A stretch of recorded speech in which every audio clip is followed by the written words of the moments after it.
Y dice, yo tengo una palabra en la garganta y no la suelto, y no me libro de ella aunque me empuja su empeñón de sangre. Si la soltase, quema el pasto vivo, sangra el cordero, hace caer al pájaro. Tengo que desprenderla de mi lengua, hallar un agujero de castores o sepultarla con cal y mortero, porque no guarde como el alma el vuelo. Quería un espacio en el que se pudiesen abordar temas interesantes, complejos o profundos de una forma fresca y divertida respecto a la magia y otras artes afines como la comedia, teatro, cine y más. Es por eso que existe este podcast en el que escucharás conversaciones con diferentes artistas. Ya seas profesional o amateur, mago o no, disfrutarás cada tema que aquí se abordará. Me llamo Neo, soy mago, comediante, ventrílocuo y educador, y esto es Un Conejo en las Tablas. Hola, ¿cómo están? Bienvenidos a un nuevo episodio de Un Conejo en las Tablas. Les habla Neo Rincón. Les recuerdo que nos pueden seguir, que me pueden seguir en las redes sociales @epaleneo. También pueden escribirnos cualquier sugerencia a unconejoenlastablas@gmail.com. Como se darán cuenta, pues este podcast que es de magia también tiene unas letras pequeñas que dicen abajo y conversaciones sobre artes afines. Es decir, nosotros abordamos temas desde otras perspectivas. A veces ni siquiera se habla de magia precisamente, pero tomamos temas que nos incumben a nosotros como artistas de la ilusión. Entonces es por eso que hoy tenemos una invitada de lujo a la que yo la conozco ya, no sé de cuánto te conozco, Mabel. Unos 4 años. Va a ser como un año y tanto más quizás que te conocí en Santiago Mágico, y quiero presentarles a Mabel Palavecino. Y un aplauso para ella, a todo el público presente. Bien, en cuarentena. ¿Cómo estás, Mabel? Bien, súper bien, en cuarentena. En cuarentena y sin coronavirus. En cuarentena y sin coronavirus, espero. No, buenísimo, qué bueno. No, cuídate muchísimo. Ya tienes 3 meses encerrada, me comentaste. Sí, 3 meses encerrada. Sí, Y está. porque estoy en este periodo de gestación. Espero que Mire, esté bien. felicidades, qué emoción. ¿Cuántos meses ya? Estoy en el 4 y medio. 4 y medio. Ay, qué bonito. Mira, Mabel, yo le voy a explicar quién es Mabel a los que no la conocerán ni nada, pero para que sepan. A ver, Mabel quizás no es lo más importante en este caso, pero ella es ingeniera en gestión, trabaja en ingeniería en gestión. Pero lo que más nos importa es que en este momento ella ha estudiado mucho el arte. Ella está mañana, ¿cuándo presentas tu tesis de maestría en historia del arte? El lunes me dijiste, algo así. El lunes, o sea, mañana, el lunes 13, ¿Y cómo termino haces el para estar ciclo. hablando conmigo? Estás hablando conmigo y tienes que presentar una tesis en... Ok, Dios mío, Oye, que... porque mira, pasa que uno, para hacer una tesis de magíster, yo me demoré 1 año y medio en hacer la tesis. Imagínate Así tú. que a estas alturas es como, bueno, es lo que es, ¿no? Ya se entregó el Claro, documento, ya está súper revisado. Si al que le gusta, bien, y al que no le gusta, no hay mucho que hacer. claro. Y de qué, solo para saber, ¿de qué se trata la tesis? ¿Cuál es el título? ¿De qué va? Mira, es de un artista, se llama Julio Palazuelos, es un dibujante grabador chileno muy desconocido, Mm, que en el fondo lo conocí a través de Nelson Plaza, que es otro grabador académico de la Chile, que fue alumno de él. ok. Y bueno, sus obras en realidad te vuelan la cabeza, son unas obras impresionantes, casi nadie las conoce porque no están casi en ningún museo, expuestas por lo menos. Hay obras en museos, pero no están expuestas. Ya. Y eso es Julio Palazuelos. Bueno, ya dedicaremos un podcast solamente a eso. Mira, y lo otro es que Mabel también pinta. O sea, ella es artista visual en general. O sea, no quisiera encasillarla en un solo estilo. Es artista visual. ¿Nos puedes hablar un poquitito acerca de eso? Acerca de qué haces en la parte de pintura. Mira, qué entretenido hacer esa reflexión sobre, claro, por qué artista visual y no pintora o dibujante y tal. Porque, y me doy cuenta cuando tú entrevistas a algunos magos, Ujú. alguna gente que trabaja específica en la magia, específicamente en la magia. Hoy día las artes no tienen límites tan claros. En realidad las Ok. personas que hacen arte, la gracia que tiene el arte, creo yo, es que trabaja justamente en estas fronteras. Fronteras que además las inventó la gente, las mismas personas. El pensamiento humano no tiene realmente ningún límite, uno los va poniendo. Oye, pero, viste, ya comenzaste a decir cosas buenísimas que me provoca preguntarte, y eso está en los últimos puntos pero está muy bueno eso, las fronteras las pone uno mismo, y es algo que no sé si te has dado cuenta, lo conversamos mucho aquí en el podcast, Sí. porque en la magia no sé si es muy común en las otras artes, pero nos tendemos a colocar fronteras con mucha facilidad. Súper de moda. O sea, yo creo que en la lucha de las artes contemporáneas, en realidad ya ni siquiera es posible definir si esta cuestión es arte, si no es arte, ni siquiera vale la pena. Porque en realidad lo que interesa es el desarrollo humano y el desarrollo de la cultura.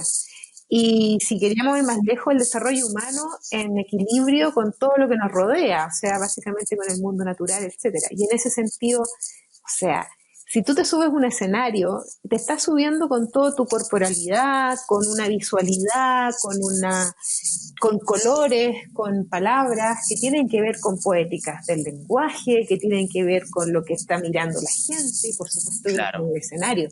Entonces, hay muchos artistas que necesitan, porque fíjate que tú me partes preguntando antes de empezar la entrevista, como, bueno, ¿cómo te presento? ¿Quién eres?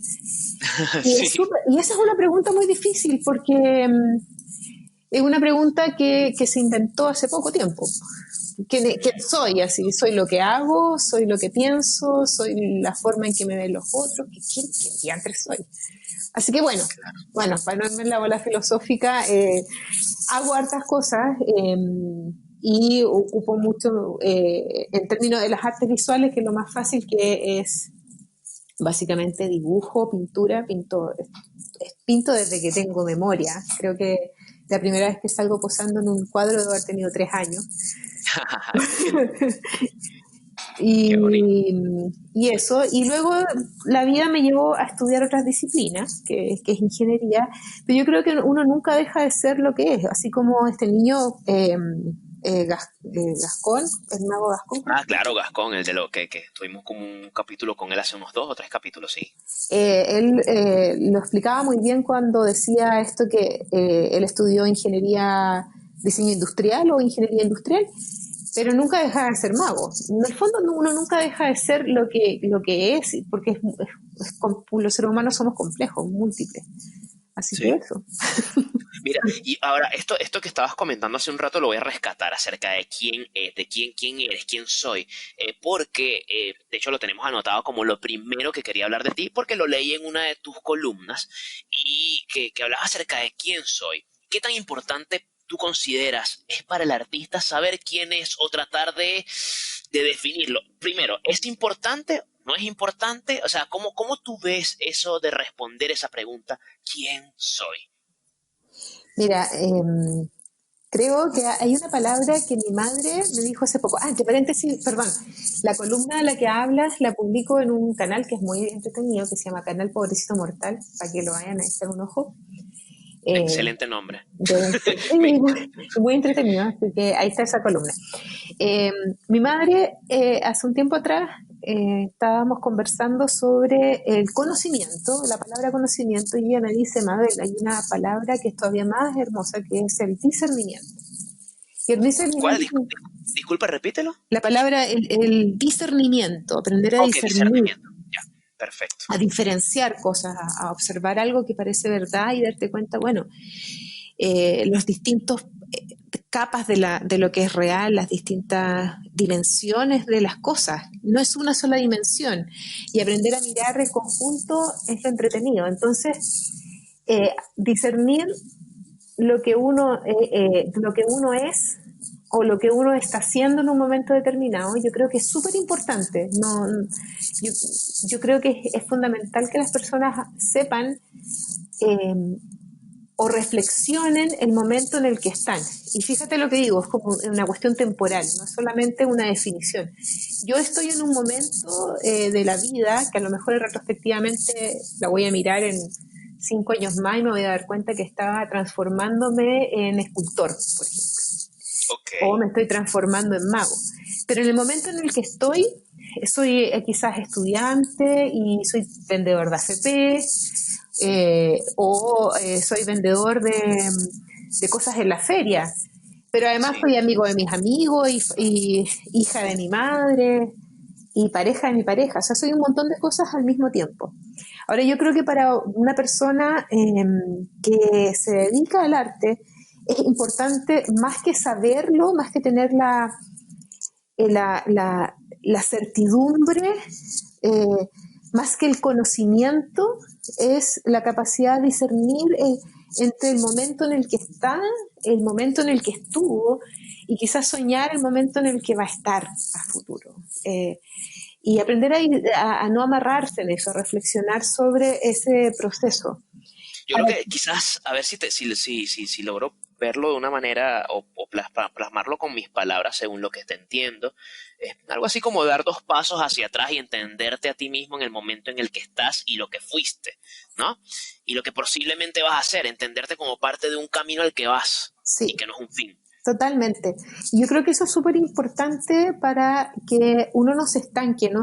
Porque cuando uno está haciendo, las artes están en el mundo de la creación y de la innovación, todo, y del aprendizaje. Todo el tiempo estás aprendiendo, estás creando, estás innovando. Y por lo tanto, si tú te enamoras demasiado sobre algo que eres hoy día, en este momento, yo soy un dibujante porque mis rayitas me salen súper bonitas y los dibujos a todo el mundo le gustan y a mí me encantan, te ¿Sí? estancaste, te quedaste dormido en eso, ya no. Así que pasan dos cuestiones. Una, que creo que es importante tener conciencia de lo que uno es en un momento definido, como lo que sea, como artista, como ser humano.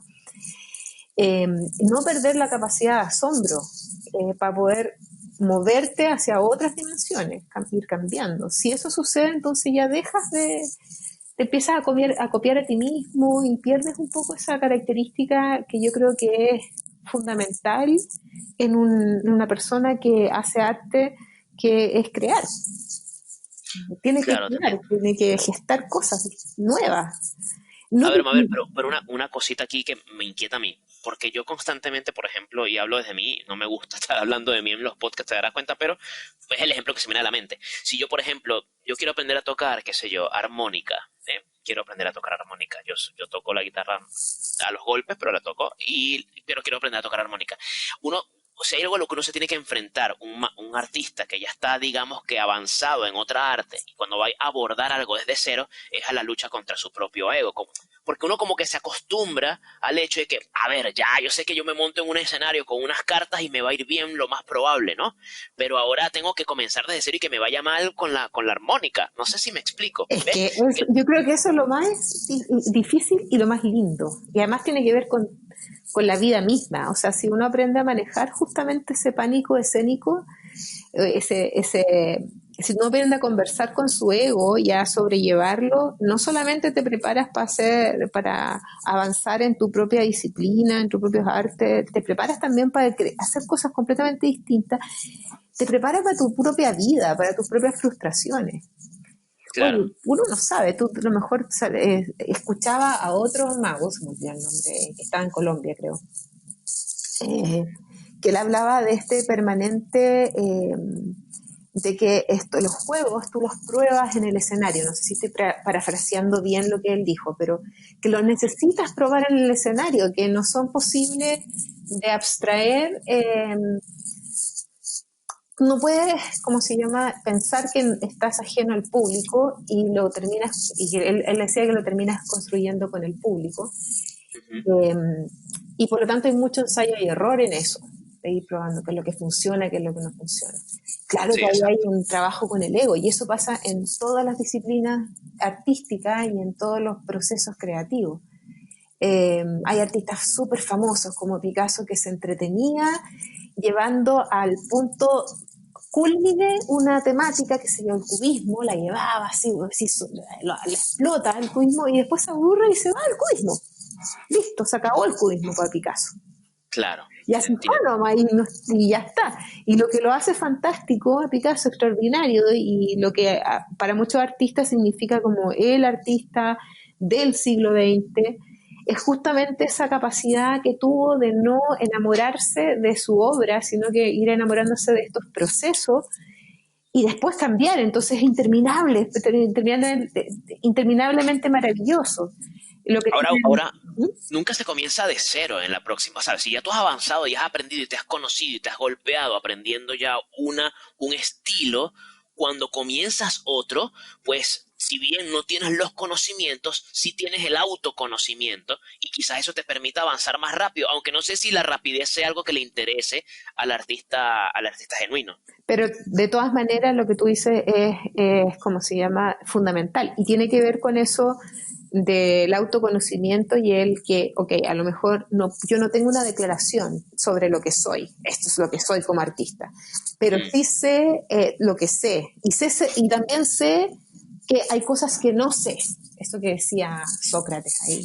mm, Eh, entonces el asunto es súper bonito lo que tú dices, porque te pone en una, cuando uno es consciente de lo que sabe, todo lo que nuevo que tú haces, no solamente lo incorporas, sino que además lo enriqueces con tu propia, lo nutres con tu propia experiencia. Ahora imagínate eso en grupo. Una de las cosas que encuentro más bonito de los magos es esta capacidad que he ido viendo a través del Víctor Lute, que es mi amigo, por eso los conocí a ustedes.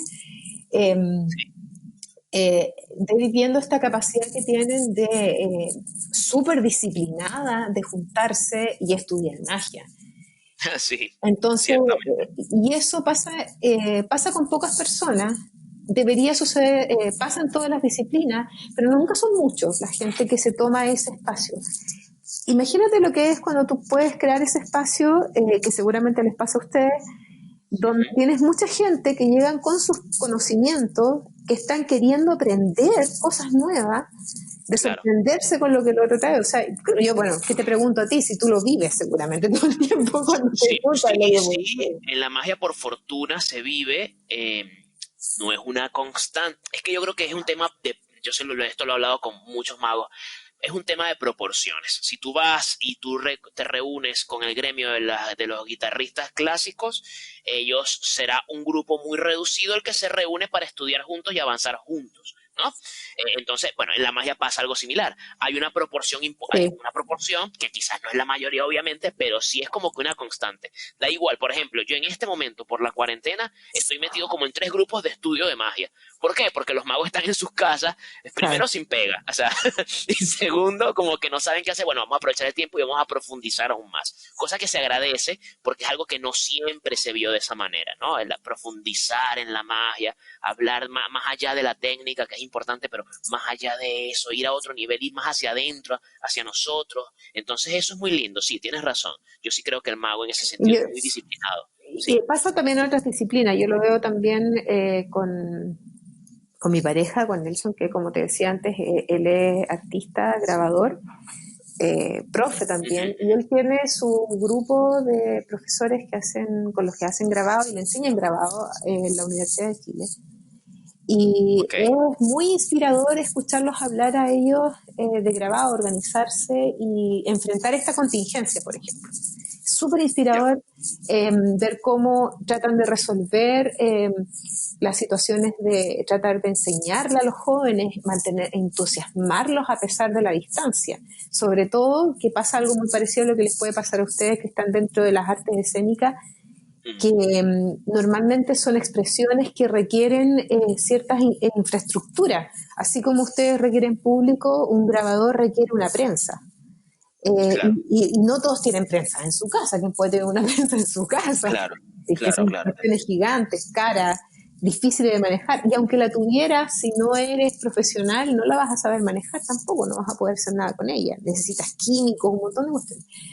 Entonces, bueno, lo que a mí me parece maravilloso es como que cuando uno sabe en realidad el camino, más que saber quién es y todo eso, volviendo a tu pregunta inicial, cuando uno sabe el camino que está tomando, quizás no sabe muy bien qué es lo que va a suceder cuando llegue y hasta dónde va a llegar. Pero cuando tú conoces el camino y tienes ciertas certezas sobre ese camino y constantemente estás haciendo esta mirada introspectiva sobre el momento en que estás, eso te permite contribuir con otro y contribuir contigo misma, contribuir con otro y lo que puede suceder a partir de este encierro y lo que te está pasando a ti es juntarte con tus amigos, o sea, con tus grupos de estudio y estudiar magia, no lo sabemos. Y eso me parece maravilloso. Estamos acostumbrados a la certidumbre porque de alguna forma estudiamos, todos estudiamos en un colegio donde lo importante era sacarte una nota y la nota dependía de respuestas correctas.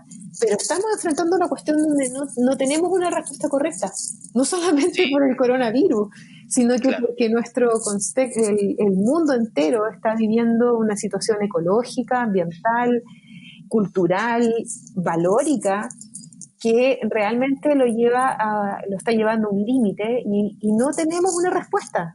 Y lo más divertido es que tenemos que hacer muchos ensayos y error y probablemente nadie nunca nos va a poner una buena nota.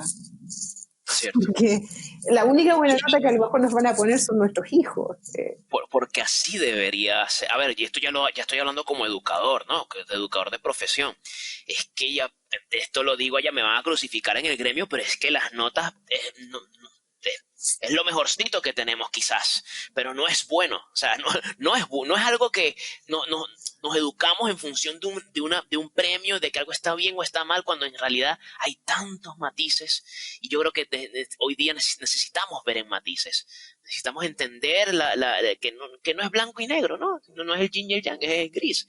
Pero bueno, en fin, este es otro tema para otro podcast. Mira, quiero aprovechar y preguntarte, ¿sabes que estábamos hablando hace un rato de cambios de opiniones, de épocas, que el artista es distinto según su geografía, dónde creció, dónde nació, quién fue su padre, quién fue su madre?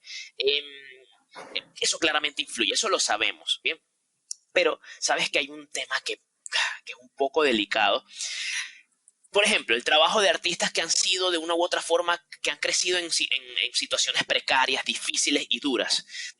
De una u otra forma, mucha gente asocia eso como que algo que hizo que su obra sea buena o sea trascendental. ¿Cómo tú has visto eso? ¿Cómo lo ves en el mundo del arte? ¿Tú consideras que es así o no es necesario que sea así? ¿Cómo lo ves? Yo creo que hay de todo.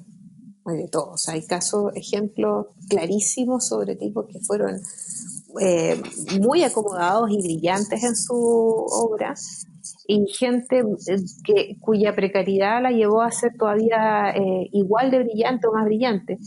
Yo creo que lo que está muy malo y el error quizás que cometemos la gente que trabaja analizando arte o o los mismos artistas, la gente que se define a sí mismo como artista o que trabaja en el mundo de la cultura, es querer poner etiquetas, es querer buscar un camino fácil, de una solución fácil al problema.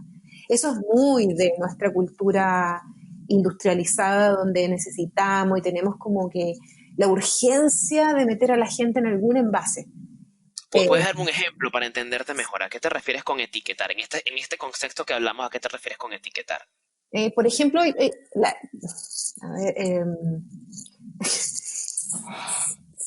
déjame pensar algo que no me vaya por las ramas. Soy tan buena por las ramas, tú deténme nomás, rétame.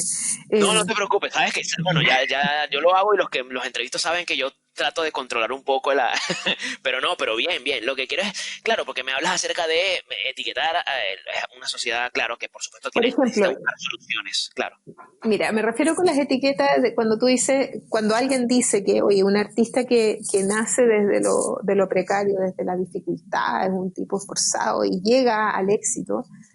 Entonces, ese artista, o sea, ahí hay un potencial, digamos, en esas personas que están ahí. Ya, eso seguramente sucedió con alguien que tenía ¿cómo se llama? Era como una tierra fértil, ¿cachai? Un tipo con una capacidad, una persona, hombre o mujer, una potencialidad ahí. Una potencialidad que le permitió hacer eso. Pero también lo hay en personas que nacieron muy acomodadas. Entonces la pregunta, poner una etiqueta, tratar de decir que un artista, que los grandes artistas nacieron con esta cuestión de lo terrible, lo difícil, es querer resolver algo o tratar de entender un problema con variables que quizás son súper irrelevantes. Ya te entiendo. O sea, hay un montón de artistas que pudieron haber tenido una carrera tremendamente exitosa, haber sido muy acomodados y que hoy día nadie conoce, por ejemplo. artistas que podríamos estar conociendo, que fueran muy acomodados. Estoy tratando de acordarme de un impresionista que es el caso, no me puedo acordar el nombre y no quiero carrillarme, que fue así, que era un tipo súper acomodado y que por supuesto que pudo hacer lo que quiso hacer porque no tenía problemas de nada, podía vivir sin ningún problema. Eh, y que hoy día es súper famoso. Entonces es una variable como chuta. También hay un artista que puse en la columna, esta columna que publiqué esta semana, que se llama Arturo Gordon, que es un artista de eh, la generación del 13 en Chile. Ajá.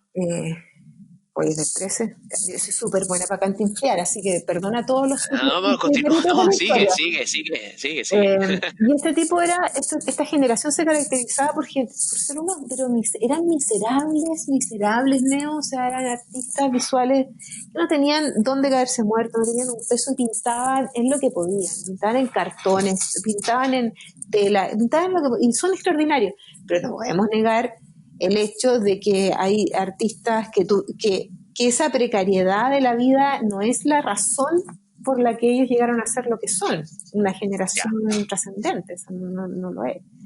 te entiendo. O sea, el artista, por ejemplo, yo creo que escuchando esto, yo trato siempre de atender, a mí me gusta analizarme un poco, hacer, ajá, ¿por qué Neo es así en escenario? ¿Por qué Neo se presenta de esa forma? Y estoy en un constante, y lo hago mucho también cuando estudio historia de otros magos o de personajes que a mí me gusten. Yo, pero ¿cómo fue su historia? ¿Qué lo llevó a esto? Sea rico, sea pobre, acomodado o no es tanto eso, sino como que me gusta analizar qué variables llevan a alguien a ser lo que es y a expresar lo que expresa, ¿no? Claro, es Entonces yo creo que, que eso es dime, dime. distinto, eso es súper interesante porque es diferente, digamos, o sea, porque hacernos la pregunta implica Ujú, que hay múltiples respuestas en cada caso. ujú, Que cierto. cada vez que tú analizas un artista o te analizas a ti mismo, de hecho, cuando te miras a ti mismo, probablemente vas a encontrar respuestas distintas cada vez. Mm, sí. Tú haces lo que haces, qué sé yo, que eres ventríloco, mago y haces títeres, si no me equivoco. ¿Es lo correcto? No los construyo, pero sí hago ventriloquía, sí, claro que sí. Eh, haces lo que haces porque, en parte, seguramente por tu formación como docente, como profesor, pero seguramente no fuiste profesor porque sí. O sea, Claro. hay algo más atrás, hay algo anterior a eso. Yo no soy profesora, Mm, pero soy bisnieta, nieta e hija de profe, y profes mujeres. O sea, claro, estamos hablando de que en los años 30 mi abuela era directora de un colegio, ¿cachai? claro. Wow.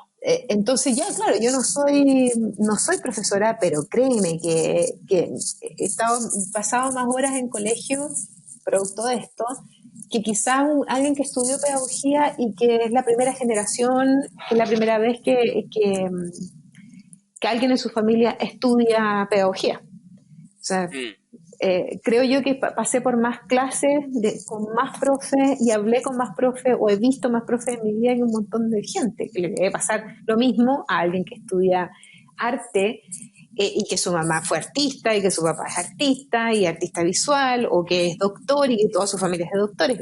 Entonces, eh, lo interesante es la pregunta. Yo creo que ahí está la importante. Y claro. fíjate que si tú eres capaz, volviendo a la pregunta que tú decías, ¿quién eres tú? Me encantaría llegar al final de mi vida y pensar que fui una persona súper buena para hacerme preguntas y maravillarme de las respuestas que encontraba. Claro. Y en el proceso de irme maravillando en esas respuestas que encontraba, ir siendo capaz de mirar lo que hacían otros, mirar lo que hago yo y ir dejando vestigios que trasciendan, ojalá, la muerte. Y quizás en eso que te estoy diciendo hay algo que tiene que ver que sí con los artistas, con aquellos que trabajan en el mundo del arte, porque en eso sí creo yo que hay una gran diferencia. Eh, hay algo en alguien que se dedica al arte que tiene que ver con trascenderse a sí mismo. Ok. Eh, cualquier tipo de disciplina artística, tú te paras arriba del escenario y lo que tú estás haciendo lo dejas para que otros lo absorban. Sí, ya no tiene que ver contigo. Tu obra, aunque sea escénica, ya nunca va a poder ese momento volver a repetirse tal y como lo mostraste, ni siquiera aunque lo reproduzcas en un video. Algo de eso que tú hiciste quedó en estas personas que están ahí y cuando haces eso, eso ya no es tuyo. Ya lo dejaste, es como un hijo que ya no está. O sea, es cuando dices como, oye, sí, estas obras son como mis hijos, es súper cierto, no son tuyas, claro, tienen vida propia, que ya está frito, ya dijiste el chiste, ya hiciste el juego de magia, ya claro. hiciste esta obra, está ahí para ser observada y por lo tanto sí hay algo, y eso, al ser así, esto te trasciende, tu obra te trasciende. Distinto es probablemente alguien que se dedique a, no sé, a hacer tazones. Hago 300 tazones, yo creo que no, en nadie que haga tazones, 1000 tazones al día tenga la esperanza de que en esos tazones se vaya un poquito de su alma, que yo estoy haciendo Claro, tazones. O alguien que etiquete cosas, ni tampoco no sé, un ingeniero que está, no sé, un jefe de operaciones en una planta, sí. no lo está haciendo para trascenderse a sí mismo, tiene otros objetivos, sus objetivos son distintos a eso, están puestos más en lo inmediato de la... Satisfacer una necesidad y ya. Ah, porque ese es otro tema. Bueno, pero ya, no me quiero adelantar tampoco, ¿no? Que es acerca de la practicidad del arte, si es que esa expresión pudiese existir, ¿ok? Eh, a ver, ya, vamos a hacer algo. Error mío como entrevistador. Vamos a abordar este tema para el final, porque tiene que ver mucho que ver con lo que estamos viviendo hoy día y con todo lo que está pasando. Entonces, vamos a pasar al próximo tema, ¿ok? Dale, Error mío de dale. la parte de 30. Pero mira, por ejemplo, sabes que hay uno de los escritos que tú hiciste, me encantó. Eres muy sensible para escribir, ¿oíste? De verdad, me gustó mucho. Oye, Eh, gracias. la, la, hay una parte en la que hablabas acerca de que, pues que el arte le pone imagen, sonido, lo que sea, a sentimientos, pensares, a lo que sea, que no se puede expresar con palabras exactamente. Bien, eh, em, ¿tienes algún ejemplo así de una obra que tú digas, uff, o sea, esto expresa algo que no hay forma de ponerle un nombre? O sea, no sé o si no me puedes dar algún ejemplo, tienes algunos ejemplos a la mano o algo que me quieras decir sobre eso. Sí, claro, mira, dame un segundo, eh, dame un segundo. No hay Voy problema. de hecho, ese texto que escribí, lo escribí a la luz de eh, reflexionando dos cosas. ¿Por Ujú, qué de qué diantres sirve hacer arte? O sea, imagínate, yo vivo de hacer cuestiones intangibles. Uno cree que ok, la ingeniería es algo súper tangible. No, es súper inútil, así completamente. Ser un ingeniero en este minuto no sirve de nada para el claro. mundo. Quizá un agrónomo sirve, pero un ingeniero no sirve de nada. Un agrónomo puede ser un físico cuántico, un científico, un doctor, un enfermero, pero un ingeniero no sirve de nada. Un artista, ¿qué rayos hago como artista? ¿Qué digo? Estaba en ese dolor de guata que tiene que ver con la pregunta que iba a hacer al final. Y escucho por mi ventana a una niña practicando piano, Ok, una vecina. Y se produjo un silencio en el patio central del condominio donde vivo, mientras que esta niña tocaba piano, precioso además, debe ser una pianista ya avanzada. Se notaba que estaba estudiando, entonces paraba a veces, pero seguía y, y pensaba, a ver, si a ti te duele la cabeza, te tomas una aspirina. Si tú estás estresado, estás deprimido, te dan un antidepresivo y estas cosas para no estar estresado, no me acuerdo la palabra, se me fue.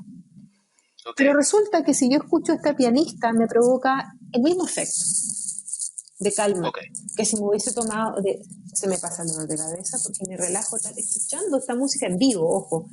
Hay una gran diferencia entre escuchar a un pianista en vivo y cuando miro una obra de arte, un cuadro, lo tengo aquí y lo puedo mirar y lo puedo sentir, por un minuto se me olvida que se está muriendo gente afuera, que se me olvida que no sé cómo voy a pagar las cuentas, se me olvidan un montón de cuestiones, ¿cachai? Entonces, ¿qué es lo que hace es la música y qué es lo que hace esta obra que tiene el mismo efecto que este analgésico? Entre paréntesis, con eso me respondo a una pregunta, o sea, parece que el arte sí sirve de alguna cosa. O sea, a lo menos sirve de analgésico, a lo menos. Quizás, a lo menos, y quizás no de forma tan inmediata y directa. Ajá. O sea, pero a lo menos, o sea, partimos por ahí, porque es Claro, algo que efectivamente sucede. Hay un tipo que está con la ira y basta con que aprenda a tomar atención un segundo y se calma. O sea, y eso es el claro, mismo efecto que provoca tomarte una pastilla cuando te da los tururulos, como diría mi prima. Bueno, claro, claro. estaba en esa cuestión, perdón, de ahí tú evitas, saca todas las palabras. No, tranquila. Entonces, ¿qué es lo que sucede? Que pienso, bueno, ¿por qué? ¿Por qué, ¿por qué pasa esto con esta cuestión? ¿Qué es lo que sucede? Y resulta que también veo claro, uno está acostumbrado al lenguaje, a las palabras,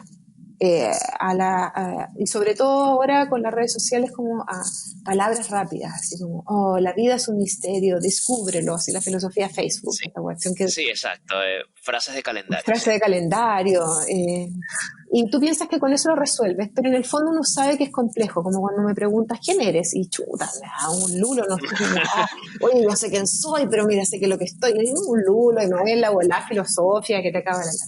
Y entonces digo, ok, el arte tiene algo que es que en un lenguaje distinto, completamente distinto, hace que tú entiendas a nivel inconsciente quizás, y a veces consciente, cosas que te están poniendo. Entonces, eh, te, te leo una obra que a mí me provoca eso. Se llama, parte así, se llama Una palabra, y dice, yo tengo una palabra en la garganta y no la suelto, y no me libro de ella aunque me empuja su empeñón de sangre. Si la soltase, quema el pasto vivo, sangra el cordero, hace caer al pájaro. Tengo que desprenderla de mi lengua, hallar un agujero de castores o sepultarla con cal y mortero, porque no guarde como el alma el vuelo. Sigue el poema. Y cuando leo eso, se me erizó la piel. Dije yo, Sí. chuta, eh, a ver, yo no sé cuál es la palabra que la poeta quiso decir. Esta es Gabriela Mistral. La poesía se llama Una palabra. No sé cuál es la palabra que buscaba, pero estoy segura que yo he sentido eso. He sentido algo Te en mi entiendo. alma que me quema y que es un dolor tan fuerte. Y ella, como es poetisa, le llama palabra, pero es algo tan grande que está ahí. Y cuando lo leo, cuando lo leí esto, me emocionó y yo soy súper llorona, no me da vergüenza decirlo. Últimamente todos lo Eh, somos también. y me emocionó y solté mis lagrimones y después que lo solté los lagrimones me sentí bien, sentí como que había sacado la palabra que me quemaba y la había enterrado y ya no me estaba quemando el alma. Entonces, bueno, este es el ejemplo, este Claro. es un ejemplo, esto es lo que hace, esto es algo que uno no puede expresar en palabras simples. Esta es una obra, una Sí, poesía que expresa algo que ni siquiera aunque la conversemos vamos a poder decir qué es, pero sabemos, espero, ojalá que alguien que escuche y a ti diga como, claro, eso es algo que a mí me ha pasado. Y de hecho, no lo puedo poner en palabras simples, no soy capaz de ponerlo. Es como tratar de explicar un chiste. ¿Por qué te hizo reír esa cuestión? Trata de explicar por qué te hace reír algo. no, no se puede. Explicar. No se puede. Y esa pregunta que tú, eso no se puede explicar, tratar de explicar un chiste.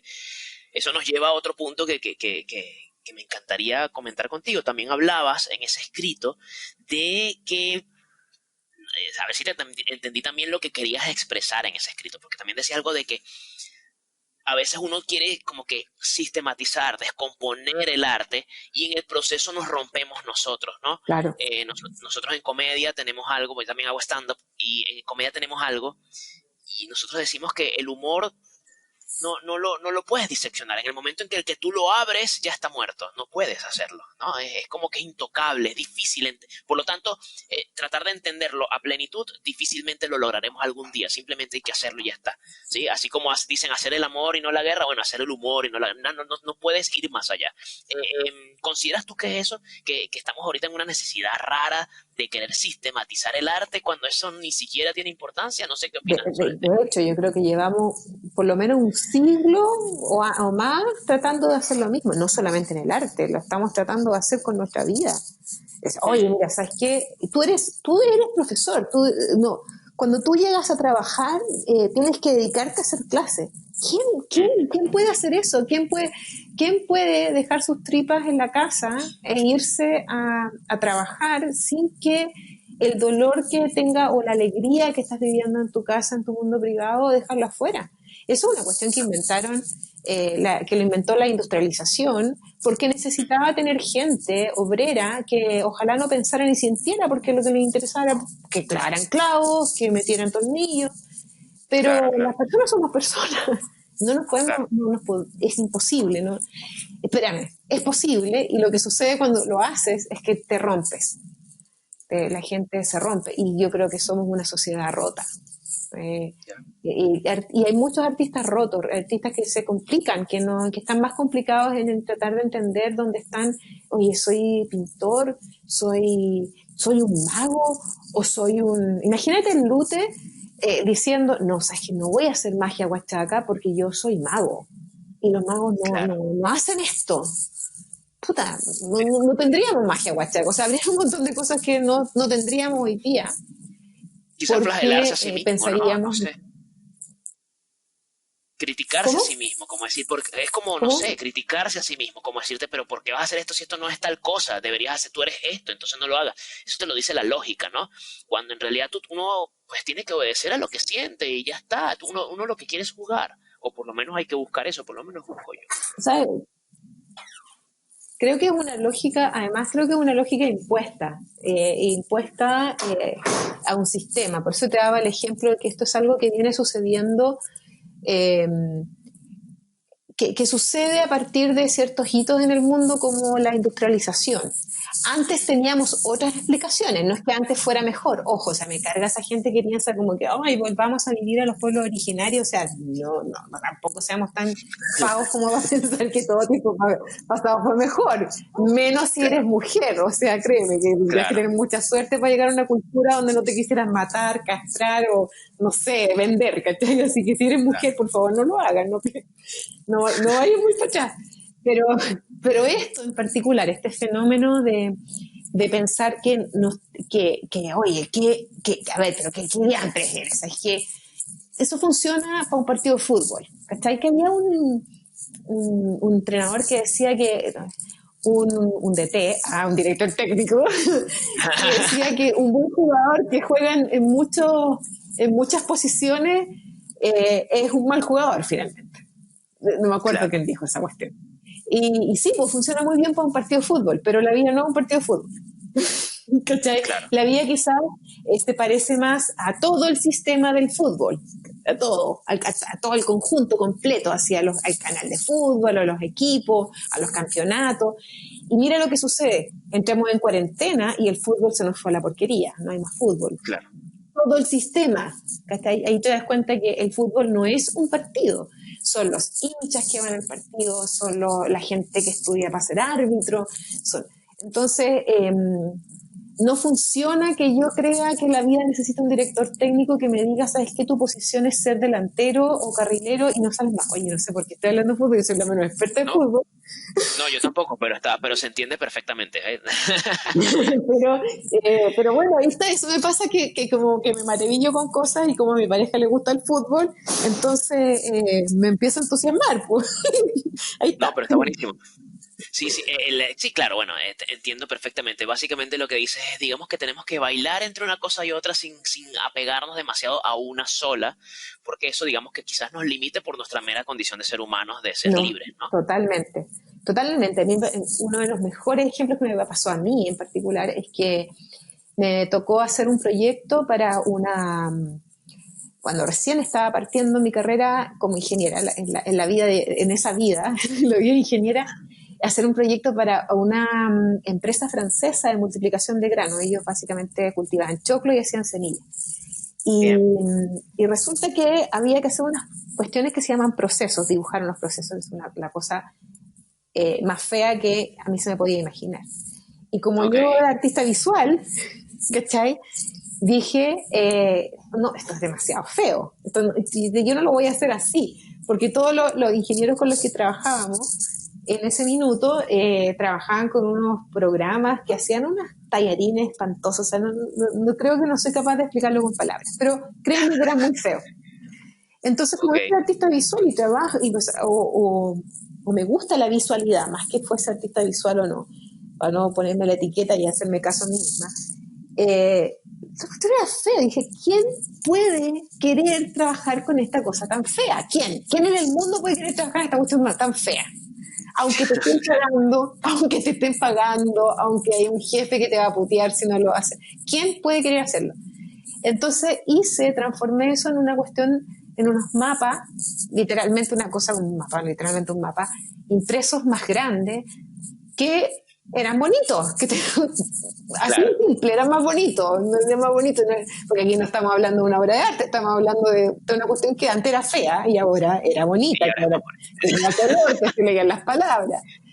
Claro, entiendo. Entonces ahí creo que tengo el mejor ejemplo de que eso no salió de la ingeniería, eso salió ni del marketing, porque podría haber salido del marketing o de la publicidad, salió básicamente de la visualidad. Y lo mismo pasa en las obras de arte, supongo, que algo de la practicidad, de la gestión con personas, de la ingeniería, algo se plasma en aquello. Lo mismo pasa con lo que conozco de mi familia artista y de mi familia profesores. Algo se queda y se va quedando. Ya ni sé por qué estamos hablando de esto. O sea, sabes que hace un rato mencionaste a Picasso, ¿sí? Y no sé, hay un especial de comedia que se llama Nanette, se llama así, está en Netflix. Y la chica es una mujer, o sea, abiertamente lesbiana, una comediante muy buena. Y ella dice que ella estudió arte, ¿no? Historia del arte. Y en varias partes de su rutina tiene chistes sobre historia del arte, pero en general putea a todo el mundo, o sea, destruye a Van Gogh en el sentido de que te lo expone varias cosas de él, y también creo que habla de Picasso, porque ella habla de que el tipo era un machista, que tal y que cual, y aquí caemos en un tema de que yo también quiero preguntarte, ya que tú tienes una visión, digamos que más amplia con respecto al arte, que por ejemplo yo, que solamente me he dedicado a la magia y a algunas artes escénicas y la música. Pero, ¿cómo tú separas el arte de la obra del artista? Porque, a ver, hay muchos ejemplos, la mayoría de los artistas de antes tienen algún toque, ¿no? O sea, alguna cosilla hicieron allí explícita, o sea, conocida o no, pero ¿tú divorcias eso? O sea, ¿cómo ves ese debate tan difícil de separar la obra del artista? Me encanta la pregunta, la encuentro, perdón la presión. Estoy portándome como una señorita, yo no soy tan señorita. No te comportes como señorita, comporta como tú quieras, porque eso es lo bueno de estos episodios en este podcast. La gente habla como quiera, es muy sabroso. Le encuentro la raja la pregunta. Me pasan varias cosas. Lo primero es que creo que es fundamental como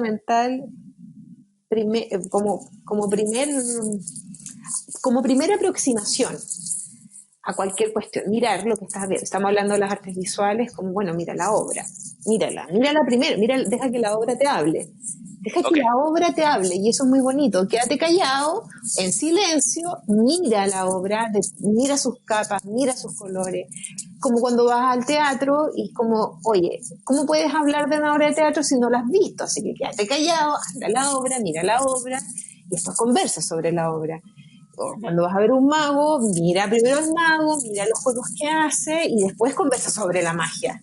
¿Está? O sea, primero mira. Pero claro, después entramos a otros campos, cuando ya la gente miró, cuando ya alguien se interesa, pasa esto, como pasan estos fenómenos que son mucho más ricos, que tienen que ver con querer conocer la vida del artista, como a ti, por ejemplo, querer conocer por qué, que el contexto, cómo llegó a eso, que, Claro. podríamos pensar que es otra capa de conversación. Entonces yo creo que, primero que nada, hacer un hincapié en que uno no estaría hablando del machismo de Pablo Neruda si no fuese Pablo Neruda. Primera Te tontera. entiendo. O sea, no estaríamos, no sería ningún relevante, pues el mundo está lleno de machistas, así que podríamos es más, podría hablar de, no sé, Zamudio, lagartija azul, y lagartija azul probablemente haya una lagartija azul en algún punto de la historia que fue un machista y que le pegó a alguna mujer y pues, o sea, seguro Claro. que me voy a encontrar con algún. Pero hablamos de Pablo Neruda porque es machista, hablamos de Picasso, que era misógino, porque son Pablo Neruda y porque son Picasso. No hablaríamos de ellos si no fuese así, digamos. Así que cuando entramos en esa conversación, entramos en una segunda o en otra capa, más, no tanto categorizando, pero entramos en otra capa de conversación que la encuentro muy entretenida. Y yo creo que aquí parte el discernimiento. Yo creo que es muy legítimo que haya gente que se sienta... encuentro muy legítimo que si esos artistas hoy día se están transformando en referentes más allá de su obra, uno los cuestione. Ok. O sea, eso primero. O sea, ¿qué quiere decir? ¿A qué quiero decir con esto? Es como, imagínate ¿cómo se llama este compositor alemán? El de pam para pam para pam para pam. No sé quién sería, pero disculpen los músicos que nos escuchan, pero sí sabemos Perdón. cuál es la pieza. Ya, bueno, ese tipo era un racista, un recalcitrante, yo creo que los primeros nazis que existieron, aunque no formaba parte, todavía no existía el nazismo en esa época, pero un tipo era, Claro, o sea, por Dios, pero no podemos, imposible no haber escuchado lo que te acabo de decir, lo que te acabo de claro, intentar tararear. claro. Entonces, la que yo creo que tiene que ver con el discernimiento es, si este personaje se está transformando, no es su obra la que la sociedad como tal está valorando, y está atribuyéndole características a su personalidad, sublemando su personalidad como por ejemplo, como un ícono a seguir, como un referente a seguir. Y eso está haciendo que vuelva el neonazi, que aparezcan nuevos racistas en el mundo y justificando que porque mira este gallo lo que hizo y somos la mejor raza. O sea, discernamos un poquito. O sea, creo que Claro. se hace necesario poner un paralelo. Por lo tanto, creo que en primera instancia se hace necesario dar cuenta de estas cosas. Y me parece súper entretenido que, por ejemplo, a través del humor se dé cuenta de esas cosas. Porque de esa manera no endiosamos a las personas. Un tipo puede haber sido un súper artista, pero un hueón. Claro, Perdón, claro, pero... claro. No, pero está bien, está bien. Sí, te entiendo. O sea, sí, sí. Claro, a mí me pasó mucho, y esta es mi experiencia, te la comentaba cuando no estábamos al aire, y era con este comediante, se llama Louis C.K., que para mí era como que uno de mis ídolos, así como que, wow, era como que es Louis C.K., ¿no? Sí. Es uno de mis ídolos a nivel de comedia, ¿no? Y el tipo, bueno, pues hace unos 2 años más o menos le salieron un poco de denuncias por actos indecentes. 5 mujeres lo denunciaron, él lo admitió, emitió una carta, en ese momento estaba sacando su película, la película nunca se pudo estrenar, se fue todo abajo, un desastre. Y el tipo ahorita, ya 2 años después, ahorita es que se pudo, digamos que sacar su propio especial de comedia. Entonces yo a veces a mí me da miedo publicar qué genial el chiste de Louis C.K. por tal cosa, porque me van a crucificar. O sea que tú apoyas la violación, pero yo no he dicho que yo apoyo la violación, yo no estoy diciendo que él es un referente de Y, hombre. y además creo que, pero fíjate que interesante, porque yo creo que también hay que diferenciar esos. Bueno, esto, por lo que estamos conversando ahora, nuevamente tiene que, ¿te acuerdas que te hablaba de esta palabra, el discernimiento? Las cosas Sí, no son negras o blancas, o sea, todo tiene un momento. Hablar de Pablo Neruda y hablar de Picasso sobre su machismo, cuando ya los compadres están muertos, y que además vivieron en una época que era profundamente machista, es como, ok, fácil, hablemos, pero no es lo mismo de un compadre que está vigente, que está vivo. Sí, O claro. sea, del cual no podemos realmente sacar una lectura completa. A mí me encanta, me encanta su humorista, me encanta su humor, yo lo escucharía de nuevo. Y no, encuentro que efectivamente te puede pasar eso si tú publicas algo así, y de parte de la gente que te respondería, eventualmente entiendo por qué te respondería de esa forma. Sí, sí. Básicamente porque es el momento. Claro. No sabemos realmente si esta persona cambió. No sabemos realmente quién, no conocemos. Este es un personaje público que está ahí, y quizás lo correcto, y ahí hay que ocupar el discernimiento, saber, bueno, disfrutémoslo en silencio, los que nos gusta, que está ahí con un poco de Exacto. distancia, como Woody Allen, por ejemplo. Chucha, yo no soy Claro. capaz, me encantan las películas de Woody Allen, pero no soy capaz de discernir entre si realmente este gallo se casó con su hija o era la hija de la otra galla, y toda la historia me huele tan asquerosa que es como que no soy capaz, ¿cachai? No soy capaz de Claro. entenderlo. Y eso es algo que yo creo que a los seres humanos nos cuesta mucho, porque como por algo conversamos al principio, porque estamos como que queremos tener una regla que nos simplifique las cosas. Ya. Mira, no sé si te ha llamado la atención a ti que, que hay un montón de gente hablando de China, así como, mira, China lo que hizo, y China lo bien que lo ha hecho con el coronavirus, y se nos olvida que China es una dictadura, que Sí. China son lo más, se han mentido pero mil veces respecto, y que lo que están mostrando de China es un 3% de China, que no sabemos si se están muriendo China, porque porque son una dictadura, las dictaduras son mentirosas, dicen lo que Claro, claro. imagínate que democracias son mentirosas, los norteamericanos son mentirosos, los europeos nosotros somos mentirosos, imagínate una dictadura, se van a Claro. estar mintiendo. Entonces el Sí, discernimiento tiene que ver con esto, o sea, el momento. Yo creo que es fundamental separar los momentos, y fundamental también entender qué es lo que significa mirar una obra de arte, mirar la obra de arte, y bueno, y qué es lo que quiero hacer yo con esa observación. Es una cuestión particular, es algo mío que estoy haciendo, soy investigador, lo quiero publicar, soy feminista y soy activista y quiero dar a la luz esto, y yo creo que todas esas cosas son legítimas que sucedan. Y lo más importante, pero de todo eso, lo más importante es que aquellos que estamos espectadores, que estamos mirando esto que observamos, entendamos que nada de eso en su independencia es la realidad en sí. Este ya. humorista, por ejemplo, eh, a mí me encantó la declaración que hizo, lo encuentro súper valiente que él haya reconocido públicamente, y además haya hecho una reflexión, es una reflexión sobre que él es padre de hijas, de niñas. Sí, sí. Y eso a mí me conmovió mucho, pero eso no significa en ningún caso que cambió. Yo no lo conozco.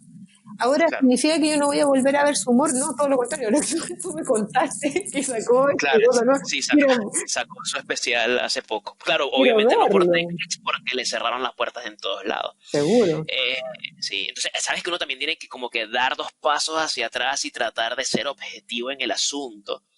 Porque yo creo que todos tienen algo que a otro no le pueda gustar, ¿no? O sea, los artistas pues son personas. Entonces, por ejemplo, si este tipo, o sea, a una persona que bueno, que es que el tema del machismo duele mucho hoy día, ¿no? Entonces, si ese tipo hizo eso, obviamente lo va a odiar, pero habrán otros artistas que pecaron en otras cosas, pero que a otra gente no le duele tanto. Por ejemplo, es un tema de coherencia, Mabel. Me pasa también con Michael Jackson, es otro buen ejemplo. O sea, Michael Jackson, no, es que no han comprobado que tocaba niños, pero mira, a ver, supongamos que sí. La gente igual va a seguir escuchando Billie Jean, Black or White, Pero ¿no? tiene que ver con eso que te hablaba sobre este compositor alemán. O sea, una cosa es que Sí, tú sepas disfrutar una obra, y otra cosa es que tú creas que que ese personaje, que ese artista, es una suerte de referente ético-valórico para regir tu vida.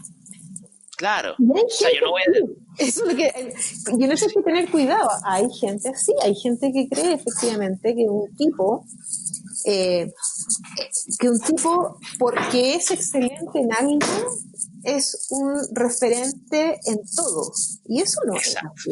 Eso Entonces, no es yo así. creo que eso es lo que hay que cuidar, o sea, eso es lo que hay que cuidar y aprender a ir discerniendo, sobre todo porque creo que es la única cosa, es no la única, soné tan infantil, pero es una de las cosas que quizás te va dando la madurez y que tendrías que proteger de a los niños más jóvenes.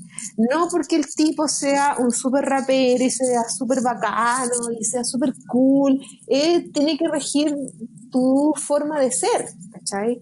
Claro, Y fíjate lo que sucede con los niños ven algo, admiran algo y quieren ser, no, no quieren hacer lo que el otro hace, sino quieren ser como el otro claro, en todo el conjunto. Pero eso le pasa a un niño. El problema es cuando eso le pasa a un adolescente y después le sigue pasando a un adulto. Y eso increíblemente le pasa a los adultos y le pasa y a les los, pasa. y a los Y jóvenes les pasa, claro, pasa en la política, también pasa en todo, en pasa en general la las figuras. política. O sea, Sí, por ejemplo, en la política lo vemos todo el tiempo. O sea, aquí, sobre todo en estos contextos donde, que la izquierda y la derecha, ¿qué no sé qué izquierda y qué derecha? Que estamos hablando de gente mentirosa, o gente ladrona, o gente que no tiene probidad. ¿Cómo vaya a justificar o pensar que todos los de derecha o todos los de izquierda son? O sea, eso es un pensamiento infantil. Lo sí, mismo pasa pensar que porque eres artista tienes un pensamiento sublime y espérate, sublime a lo mejor tu obra, pero tu claro, pensamiento no necesariamente, tu poesía. Pablo de Roca era un súper poeta chileno y súper machista y súper violento. claro, Gabriela Mistral, que yo la admiro mucho, pero claro, y por muy adelantada que estuviera en su época, pues también tiene pensamientos que son propios de su tiempo. claro, te Y, entiendo. y si nos vamos hacia la actualidad, seguramente vamos a encontrar múltiples ejemplos de aquello. Entonces, un poquito de discernimiento al momento de mirar a un artista y entender que son espacios, parcelas Te diferentes. entiendo. Mabel, gracias infinitas por todo lo que hemos hablado, por lo bien que la hemos pasado en esta conversación. Parece que fueron 20 minutos, pero no sé si tú ves el reloj, ¿sí? Ya, no lo he visto. Sí, ya acabamos de cumplir una hora hablando de arte, ¿ok? Sí, y podríamos seguir, pero por el bien del tiempo y de la atención de la gente que nos escucha, entonces vamos a terminar esta parte aquí y en otra ocasión, pues puede ser, no sé, en 2 semanas o algo así, pues abordamos otros temas. Así que muchas gracias, Mabel. Si quieres decir alguna cosita más, algún mensaje que quieras dar a la gente que te escucha, a los magos que nos escuchan en varios países, así que bueno, adelante. Eh, maravíllense, maravíllese, señor, señora, señores, maravíllese de las cosas, no, despreocúpese de la respuesta, más preocúpese de las preguntas. Eso yo creo que Hermoso. con eso me despido. Muchísimas gracias, Mabel. Se me cuida. Mira, Mabel, ¿por dónde te pueden seguir? Ya se me iba a olvidar. ¿Por dónde te pueden seguir? ¿En las redes? ¿Y dónde pueden ver tu trabajo? Tengo un Instagram que estoy como últimamente jugando harto ahí, que es my en rayas, separado por guiones bajos. Ujú. Y ahí publico otras cosas y tengo estas dos columnitas chiquititas en mi canal Pobrecito Mortal, que también hacemos de repente unos videos que tienen entretenidos. Eh, Ahí pueden seguirme y ahí pueden ver un par de obras, pero poder exponer después de que pase la cuarentena y que termine el periodo de gestación. Vale, pues recuerden a seguirme a mí, @paleneo para que se enteren de todo lo que, de cada vez que lanzo un capítulo. También pueden escribirnos un conejo en las tablas @gmail.com. Mabel, nuevamente muchas gracias. Cuídense mucho, lávense las manos, no salgan innecesariamente, que esto es para rato, así que bueno, a cuidarse todo el mundo. Gracias, Mabel. Gracias a ti, te pasaste. Un Ah, abrazo. chao. Chao, chao.